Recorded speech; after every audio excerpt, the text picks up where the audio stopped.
ทำหน้าที่ของพระสงฆ์โดยทำหน้าที่ของวัดนะครับวัดเป็นสถานที่พบปะวัดเป็นสถานที่พูดคุยวัดเป็นสถานที่จัดกิจกรรมอะไรเงี้ยฮะผมก็ดึงทุกภาคส่วนครับอันนี้เขาก็จำครับยังปีนี้กำลังจบไปถามว่าปีหน้าจะจัดไหมถามเลยนะครับอย่างเงี้ยไม่ต้นนะครับใช่ครับอันนี้ครับเป็นสิ่งที่ดีเป็นสิ่งที่เติมกำลังใจให้เราว่าอ๋อผู้รับมีความสุขนะเมื่อพี่รับมีความสุขแล้วก็เป็นฟีดแบ็กกลับมาของเราที่เป็นผู้ให้เราก็มีความสุขครับแฮปปี้เอนดิ้งทั้งสองฝ่ายครับอาจารย์ครับครับผมครับแล้วจะไปที่ท่านอาจารย์พระครูหิรัญสุภดานะครับได้ยินท่านอาจารย์พระครูสังฆลักษณ์ทวสุทธิยโนของเราในฐานะที่บ้านใกล้วัดใกล้เรียนเคียงนะครับพูดไปยิ้มไปมีความสุขนะครับดูจากสายตาแล้วท่านอาจารย์พระครูหิรัญสุภดาจัดวันเด็กอ่ะได้อะไรเลยครับผมนี่อันดับได้คือวัดครับได้ทำหน้าที่ของวัดได้เป็นศูนย์รวมทั้งหมดครับอาจารย์ครับแล้วผมได้ทำหน้าที่ของผมเป็นศูนย์กลางทั้งหมดก็คือผมไม่ได้ใช่ว่าผมต้องมานั่งทำงานทุกบูธนะครับอาจารย์นะผมอยู่นั่งเฉยๆครับไม่ให้แต่ละบูธทำงานของใครของมันไปเลย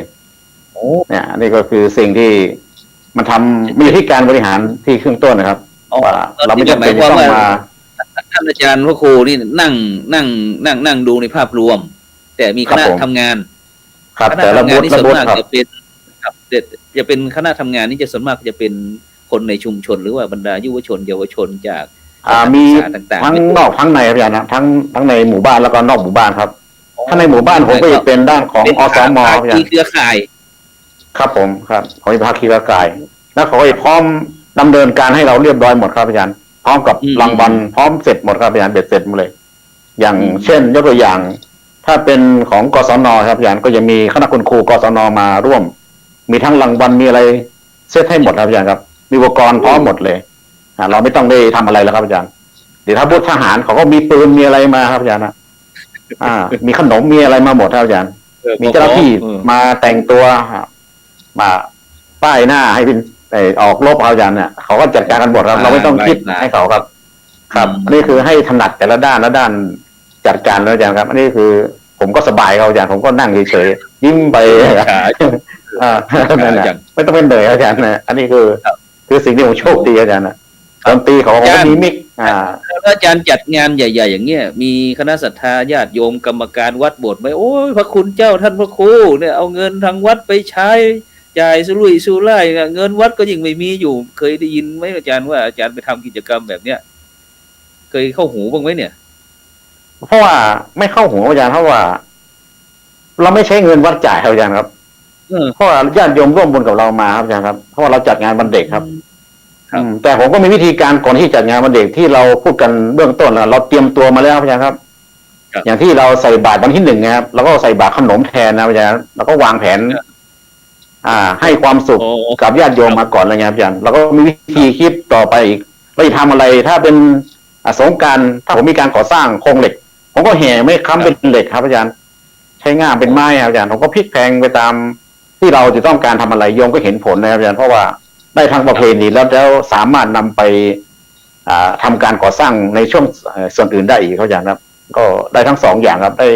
ทั้งประเพณีแล้วได้ทั้งเนื้องานที่เราจะทำต่อไปครับอันนี้คือเราวางแผนไปล่วงหน้าครับในการทำงานทุกครั้งจะเป็นโจทย์ที่เราคอยคิดว่าเราต้องการอะไรแล้วก็จะให้โยมทำแบบไหนที่นี่โยมให้ความร่วมมืออย่างดียิ่งครับอันนี้ก็ผมถือว่าผมโชคดีครับในตรงนี้ครับแล้วก็อย่างน้อยก็เป็นบ้านเกิดเขาอย่างครับผมคิดว่าสิ่งที่เราได้ทำก็คือเป็นส่วนเล็กๆที่เราเป็นตัวเชื่อมระหว่างความสัมพันธ์ทั้งคนในหมู่บ้านและนอกหมู่บ้านครับเข้ามารวมกันและใกล้เคียงครับจะเป็นผลที่มาร่วมอีกอาจารย์ครับเขาไม่ได้สนใจว่าจะเป็นลูกหลานที่ไหนแค่เด็กมารับของยิ้มกลับบ้านนี่เขาก็ดีใจกันหมดครับอาจารย์ครับก็ครั้งหนึ่งทุกคนมันต้องเป็นเด็กมาก่อนนะตอนนี้เราก็เติมเต็มให้เขาครับฉะนั้นท่านอาจารย์บรรดาท่านผู้ฟังท่านผู้ชมตอนนี้ก็กำลังติดตามรายการเห็นธรรมเห็นเราเห็นทางทีวีออนไลน์ช่องธรรมะเป็นทีมแล้วก็ สถานีวิทยุ FM คลื่น 104.50 เมกะเฮิรตซ์พร้อมทั้งสถานีวิทยุเครือข่ายคลื่นสีขาว8จังหวัดภาคเหนือของเราพร้อมทั้ง Facebook ทั้ง YouTube หรือว่าทาง LINE นะซึ่งบรรดาท่านผู้ฟังท่านผู้ชมก็อย่าลืมนะรายการดีๆที่จะมีทีวีช่องธรรมะเป็นทีมแบบนี้อย่างท่านอาจารย์พระครูทั้งสองรูปท่านก็บอกว่าตรงนี้เป็นกิจกรรมเพียงส่วนหนึ่งของจังหวัดเชียงใหม่แล้วพระสงฆ์เราทั่วประเทศเราได้ทำแล้วก็จังหวัดเชียงใหม่โชคดีนะที่เรามีเครื่องอุปกรณ์เครื่องมือที่ทันสมัยแบบนี้นะโดยเฉพาะช่องธรรมะเป็นทีมหรือว่าทางคลื่น 104.50 เมกะเฮิรตซ์นะที่ได้เปิดโอกาสให้หมายความว่าเราได้ให้แสงสว่างหรือได้ให้สปอตไลท์ได้ส่องเห็นพระคุณเจ้าทุกรูปนะที่เป็นนักจิตอาสานะถึงถามพระอาจารย์ทั้งสองรูปไปบอกว่าทุกข์ไหมทำแล้วได้อะไรบ้างนะซึ่งแน่นอนละมีทั้งคนที่เห็นด้วยไม่เห็นด้วยบางท่านบางคนก็บอกว่าใช้เงินวัดอะไรต่างๆไปหมดโดยไม่เป็นธุระเป็นภาระความจริงวัดเงินที่ศรัทธาญาติโยมนั้นจะต้องมาสร้างวิหารลานเจดีย์กุฏิอุโบสถอะไรต่างๆแต่เขาลืมไปว่าการสร้างพระพุทธศาสนาเนี่ยนะท่านอาจารย์เนาะมีทั้งอุบาสกอุบาสิกาพระสงฆ์สามเณรอะไรต่างๆแล้วก็นอกจากนั้นพุทธศาสนิกชนเราเนี่ยเด็กๆเราเนี่ยที่จะทำให้พระพุทธศาสนาที่มีความยั่งยืนนะที่เราได้ถ่ายทอดกันอย่างที่ท่านอาจารย์บอกว่าสามัญสำนึกที่พระอาจารย์เป็นคนบ้านที่นี่นะซึ่งพระอาจารย์ก็พยายามที่จะเป็นต้นแบบให้กับบรรดายุวชนเยาวชนต่างๆได้เห็นว่าเนี่ยเราก็เป็นคนที่เนี่ยเราก็อยากจะมีจิตสำนึกนะที่จะพัฒนาบ้านเกิดของตนเองเขาเรียกว่าสำนึกรักในบ้านเกิดฉะนั้นที่วัดม่วงตนท่านอาจารย์พระครูสังฆลักษณ์วัดครับมีบ้างไหมมีคณะศรัทธาญาติโยมหรือว่ามีผู้หวังดีประสงค์ร้ายบ้างไหมได้พูดอย่างที่ผมได้เกินไว้อย่างเงี้ยมีไหมที่ม่วงตนของเรามีไหมไม่มีครับจ้ะครับมีแค่ถามว่าครับมีถามว่าจะจัดอีกเมื่อไหร่ครับในกิจกรรมมากกว่าถ้าว่างบประมาณทั้งหมดผมไม่ใช่เงินวัดสักบาทนะครับส่วนหนึ่งนั้นเป็นงบส่วนตัวของผมประการที่หนึ่งประการที่สองนั้นเราช่วยกันครับอย่างญาติโยมเมื่อรู้ว่าผมจะจัดงานวันเด็กให้กับเด็กในชุมชนนะฮะบางคนอย่างผู้หลวงพิมพ์วัดผู้ใหญ่บ้านนะฮะก็นำรถจักรยานมามอบให้แกก็ไปกระจายบุญบอกต่ออีกครับคันละ 3,690 บาทนะครับจ้ะครับครับ3 คันก็เป็นเงิน10,000 กว่าบาทละผมเองก็กระจายบุญอย่างแก่ฮะอย่างเมื่อกี้ผมบอกว่าญาติโยมรู้ผมจะจัดงานก็อาจารย์ร่วมทำบุญด้วยนะอาจารย์จะรู้ว่าเม็ดเงินที่ญาติโยมมอบให้กับเด็กๆหลายหมื่นบาทนะครับไม่ต่ำกว่า 50,000 นะครับนะครับ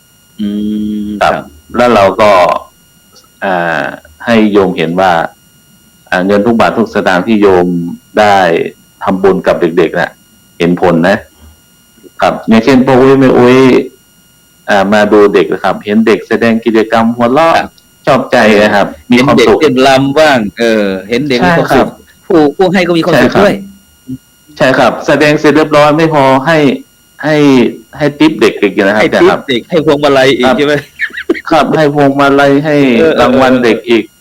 ครับแล้วก็เห็นเด็กได้กินขนมครับได้กินสิ่งต่างๆที่นำมาเป็นซุ้มอาหารโรงทานยิ่งมีความสุขไปใหญ่ครับจ้ะครับตรงนี้ครับมันผมว่าเป็นสิ่งที่หาได้ยากหาซื้อไม่ได้ครับคือความสุขครับโดยไม่เงินที่จะเราไม่ใช้เงินของทางวัดสักบาทเลยครับเราเป็นเงินที่เราร่วมแรงร่วมใจกันจริงๆครับการทำบุญหรือว่าการจะทำงานนั้นต้องประการที่หนึ่งไม่เบียดเบียนตนเองและผู้อื่นครับมันถึงมีความสุขครับจ้ะครับตรงนี้ครับผมก็ยึดสโลแกนว่าตัวเองต้องไม่เดือดร้อนผู้อื่นต้องไม่เดือดร้อนเมื่อไม่มีความเดือดร้อนความสุขเกิดขึ้นครับนี่คือสิ่งที่ทำแล้วว่าพระคุณเจ้าเอาทุนมาจากไหนเนี่ยจัดงาน 4-5 หมื่นครับเอามวลชนมาจากไหนเนี่ยเป็นพันเอาอาหารการกินมาจากไหนเนี่ย เป็นซุ้มอาหารโรงทานเป็น10โรงทานเอาขนมมาจากไหนเนี่ย อันนี้ครับล้วนมาจากสายทานศรัทธาเป็นต้นนะครับญาติโยมมาตามศรัทธาเลยครับ เนี่ยฮะอันอย่างนี้เป็นต้นครับ เราถึงยืนหยัดมาได้นะครับอย่างบางที่บางแห่งนะอาจจะจัดงานจำนวนคนอาจจะล่อยหลอผู้ร่วมงานอาจจะไม่เต็มที่ แต่เราเนี่ยครับเพิ่มขึ้นทุกปีตามการบอกต่อครับนะครับ ครับ อย่างเงี้ยฮะเป็นต้นครับ เราก็พยายามพัฒนาให้ดียิ่งขึ้นไป ผมอาจจะมองต่างจากท่านอาจารย์พระครูอิรันนิดหนึ่งครับจากครับ ต่างยังไงครับ อาจารย์พระครูอิรันนี้จะจัดงานวันเด็กแบบสแตนดาร์ดแบบมาตรฐานต้องมีซุ้มทหารต้องมีซุ้มตำรวจต้องมีองค์กรต้องมีนี่แต่ผมไม่ครับ ผมชุมชนล้วนๆครับจ้ะครับเอาในชุมชนเราเน้นเอนเตอร์เทนอย่างเดียวครับจ้ะครับครับเอาแบบง่ายๆแบบลูกทุ่งที่สุดครับครับแบบง่ายๆไม่ต้องมีพิธีรีตองอะไรมากๆครับไม่มีพิธีเปิดไม่มีพิธีอะไรสักอย่างครับจ้ะครับมาถึงก็เริ่มดำเนินการได้เลยครับผมเป่านกหวีดปรี๊ดนี่เริ่มเลยครับครับนี่ก็เป็นยุทธศาสตร์ของแต่ละลูกนะครับในการที่ทำงานกับสังคมในยุคปัจจุบันหรือว่าสังคมในยุคนิวโนมอนนะครับซึ่งก็มีความหลากหลายนะครับแต่ละชุมชนแต่ละท้องที่นะครับซึ่งก็มีความแตกต่างกันไปนะครับแต่สิ่งที่เราเหมือนก็คือเรื่องความมีน้ำใจน้ำบ่อน้ำคลองเป็นรองน้ำใจน้ำไหนๆก็สู้น้ำใจของพี่น้องคนไทยไม่ได้ของพี่น้องชาวพุทธไม่ได้นะครับโดยเฉพาะแม้กระทั่งงานวันเด็กนะครับตอนนี้พระทีมงานของเราครับก็ยังอยู่ที่แม่ฮ่องสอนก็มีครับอยู่ที่กัลยาณิวัฒนาก็มีอยู่ที่ตากก็มีนะครับซึ่งวันที่ประมาณศุกร์เสาร์อาทิตย์หน้าที่วัดไร่ขิงนะครับวันประมาณ20นะครับ20 21 22 23นี่เราก็จะได้ไปไลฟ์สดที่นู่นเลยครับได้กราบนิมนต์คณะครูบาอาจารย์ได้มาพบปะกับบรรดาท่านผู้ฟังท่านผู้ชมนะครับผู้คณะครูบาอาจารย์ของเราก็คือทั่วประเทศครับทั่วประเทศนะครับเพราะว่าโชคดีของเราที่เรามีของเรามีทีมงานที่กล้าคิดกล้าทำในการที่ทำสื่อออนไลน์ก่อนภาคอื่นหรือว่าหนอื่นนะครับฉะนั้นเราก็เป็นถือว่าเป็นพี่ใหญ่ก็แล้วกันครับที่จะต้องประคับประคองคณะทำงานต่างๆโดยเฉพาะในวันที่23 24 25ที่วัดไร่ขิงนี้ก็จะมีครับจะมีพระสมัชชาศีล5รุ่นที่4ใช่ไหมอาจารย์ครับรุ่นที่4ครับครับตัวแทนพระคุณเจ้าจังหวัดละ3รูปครับทั่วทั้งประเทศซึ่งก็จะมากกว่าก็ได้แต่วันนั้นท่านอาจารย์ศรีรัตน์อาจารย์บอกว่าขอให้ใจถึงแล้วกันกี่ลูกไม่ว่ากันนะครับฉะนั้นตรงนี้ผมก็จะคิดไว้เหมือนกันผมว่าจะเอาทีวีออนไลน์นี่เป็นอีกวิชาหนึ่งครับไปที่สมัชชาศีล5ในวันนั้นนะครับที่อบรมนั่นนะต่อไปพระสงฆ์รุ่นใหม่ของเราก็จำเป็นที่จะต้องใช้ตรงนี้ด้วยนะครับซึ่งเราก็ยินดีนะครับเพียงช่องของเรานี้ไม่ต้องลงทุนมากท่านอาจารย์รู้ไหมทีวีออนไลน์ของเราเนี่ยปีละ18,000นั่นเองซึ่งถ้าทีมงานของเราพร้อมแล้วเราเปิดตลอด24ชั่วโมงก็ได้ตรงนี้นะครับนะซึ่งเราก็จะเอาไปเป็นอีกเสริมอีกวิชาหนึ่งให้กับสมัชชาศีล5นะครับที่รุ่นที่4ตรงนี้นะครับซึ่งก็หวังว่าจะเป็นสิ่งที่จะเสริมเพราะว่าทางทีมงานของเราก็ได้คิดถึงเรื่องพูดถึงกิมบอกว่าต้องมีโครงการหรือว่ามีอะไรต่างๆที่ได้พูดเมื่อกี้นะครับมีแผนอะไรต่างๆโดยเฉพาะโครงการที่จะมารองรับนะครับในการเปลี่ยนแปลงของยุคสมัยใหม่ยุคนิวนอร์มอนนี้นะครับเพราะว่าการวิถีชีวิตนั้นก็มีการเปลี่ยนแปลงไปอย่างมากเลยครับซึ่งถ้าเราไม่เจอโควิดนะครับซึ่งเราต้องขอบคุณโควิดนะครับที่ให้พวกเรานี้ได้กลับมาอยู่กับตัวเองเยอะๆนะครับฉะนั้นท่านอาจารย์พระครูฮิรัญสุพรรณดาครับอยากจะให้ท่านอาจารย์ได้ช่วยให้ธรรมะนานาสาระธรรมะให้กับบรรดาเยาวชนนะครับในเรื่องวันเด็กแห่งชาติก็ได้ครับท่านอาจารย์พระครูฮิรัญก็ได้ครับกราบนิมนต์ครับผมผมคงจะพูดถึงในเรื่องของ การรักบ้านเกิดเนี่ยครับอาจารย์เป็นตัวหลักที่สำคัญเลยครับ ครับ สิ่งไหนก็ตาม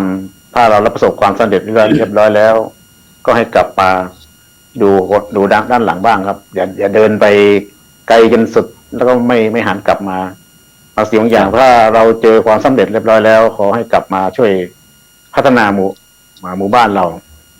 ขนาดหมู่บ้านอื่นยังช่วยเราเลยครับ แล้วเราล่ะบ้านเดียวกันทำไมถึงไม่ช่วยกันนะอาจารย์สิ่งที่สำคัญก็คือ ทุกคนจะต้องร่วมด้วยช่วยกันในการจัดหาสร้างแล้วก็ช่วยกันใช้แล้วก็ช่วยกันดูแลช่วยกันรักษาถิ่นฐานบ้านเกิดของเราให้ดีครับผม ครับผมครับสาธุครับไปที่ท่านอาจารย์พระครูสังฆลักษณ์ครับผู้สังฆลักษณ์วัดให้ธรรมะเป็นกำลังใจให้กับบรรดายุวชนเยาวชนของเราด้วยครับการนิมนต์ครับครับผมดูเวลาที่จะแสดงออกจะออกอากาศเนี่ยต่อไปอีก1 ชั่วโมงไม่ได้หรอครับอาจารย์ครับ ทำไมหมดไวจังครับคุยแป๊บเดียวครับ ผมก็ฝากครับขอบคุณสาธุชนญาติโยมทุกท่านพระคุณเจ้าทุกรูปนะครับที่ได้สนับสนุนกิจกรรมเพื่อเด็กๆในชุมชนนะครับที่ได้ร่วมบุญมันก็ดีที่ได้ให้กำลังใจก็ดีเห็นญาติโยมคอมเมนต์ทาง Messenger นะครับกราบสาธุพระคุณเจ้าทั้ง3รูปกราบสาธุแทนเด็กๆด้วยนะอย่างเงี้ยครับก็ขอบคุณทุกท่านที่ได้สนับสนุนกิจกรรมต่างๆด้วยดีครับเป็นต้นว่ากิจกรรมวันเด็กที่ผ่านมานะครับก็ผมในนามประธานจัดกิจกรรมวันเด็กก็ขออนุโมทนาบุญขอบคุณกับพระคุณเจ้าทุกรูปที่ได้ร่วมบุญมาและกับสาธุชนญาติโยมทุกท่านที่ได้ร่วมบุญมาครับที่ได้รับชมรับฟังรายการทุกท่านนั้นก็มีส่วนในการพัฒนาเด็กถือว่าเป็นอนาคตของประเทศชาติให้เป็นคนที่มีความกล้าแสดงออกอนุโมทนาบุญขอบคุณรายการแล้วก็สาธุชนญาติโยมด้วยครับครับผมครับสาธุครับซึ่งพระอาจารย์ทั้ง2รูปนะครับได้ให้ศีลให้พรให้ความสุขกับบรรดายุวชนเยาวชนเด็กๆนะครับของเรานะครับเพราะว่าเด็กๆนี่ก็ตั้งแต่เกิดจนถึงอายุ14 ปีเขาเรียกว่าเด็กนะครับแต่ถ้า15ขึ้นนี้ก็จะเริ่มใช้นางสาวนะครับหรือว่าเป็นนายนะครับฉะนั้นสรุปได้ว่าเด็กวันนี้ก็คือผู้ใหญ่ในวันข้างหน้านะครับผู้ใหญ่วันนี้ก็คือผีในวันข้างหน้าเช่นเดียวกันครับฉะนั้นก็ในค่ำคือวันนี้ก็เวลาหมดเวลานะครับจำเป็นที่จะต้องนำในการเห็นธรรมเห็นเราจากบรรดาท่านผู้ฟังไปก่อนนะครับฉะนั้นก็คอยติดตามแล้วก็ให้กำลังใจนะครับทางช่องธรรมะเป็นทีของเรานะครับรับวันดีมีเงินใช้นะครับไร้โลคานะครับพยาธินะครับไม่เจ็บไม่จนร่ำรวยทุกผู้ทุกคนสำหรับในค่ำคืนนี้ก็ขอกล่าวคำว่าสาธุ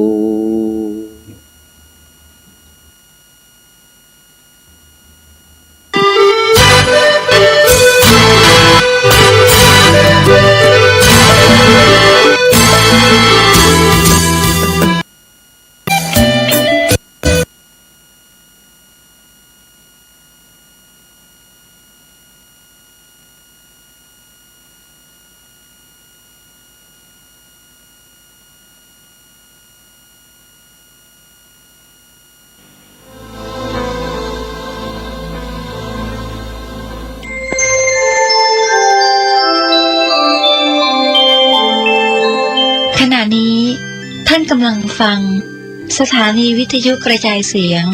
FM 104.5 เมกะเฮิรตซ์